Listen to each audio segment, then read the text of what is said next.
আপনার কথাবার্তা, আপনার অ্যাটিটিউড, আপনার চলাফেরা আমার কাছে মনে হয় যে আপনি তৃতীয় লিঙ্গের। না, আজকের জন্য ভাইয়া, আজকের জন্য আপনারা যে অনেক ছেলেরা আছে, যুবক ছেলেরা আছে, ওরা ডান্স করার জন্য একটু আচ্ছা, জাকানাকা, হ্যাঁ, একটু জাকানাকা। নাচ দেওয়ার জন্য, এই কারণে আজকের জন্য একটু ডান্স আমি কাপড়টা আচ্ছা, পিনলাম, আপনি বুঝছেন না? প্রেমের অফার কি পান? কি ছেলে না মেয়ে? ছেলে মেয়ে উভয়ই? না, আসলে কি মেয়েরাও অপার দেয়, ছেলেরাও দেয়, কিন্তু আসলে ছেলেরা দিলে তো হবে না। আমি তো অলরেডি ছেলে মানুষ, আমার এক ছেলে এক মেয়ে আছে, আলহামদুলিল্লাহ, আপনার দোয়া। কিন্তু আজকে দিলে আপনি দিলাম। আপনার আমি আবারও বলতেছি যে আপনি যে বেশভূষণে থাকেন, আপনাকে দেখলে তো একটা ছেলে মানুষ আপনাকে পছন্দ করবে। আপনি ছেলের প্রেমে পড়েছেন কখনো? না না না, আপনি ছেলের প্রেমে পড়েন নাই? না কেন, আমি ছেলে মানুষ তো। আপনি ছেলে মানুষ আপনাকে অফার দেয়নি?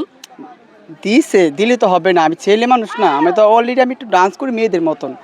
আমার ডান্স, আমার অলরেডি আমার 3 লক্ষ ফলো আছে, আমার একটা পেজ আছে, অলরেডি সবাই কম বেশি আমার ভিডিও দেখছে। আমার ফেসবুকে ফলোতে আমি নঙ্গিলা দ্বারা আমার গ্রামের মাই আমি ডান্স করি, কম বেশি আমি চলে, আমার সংখ্যাটা চলে মানে যায়। এক কথায় শেষ, আপনি মেয়েদের বেশভূষণে থাকতে আপনি পছন্দ করেন, তাই তো? হ্যাঁ, এইটাই এইটাই।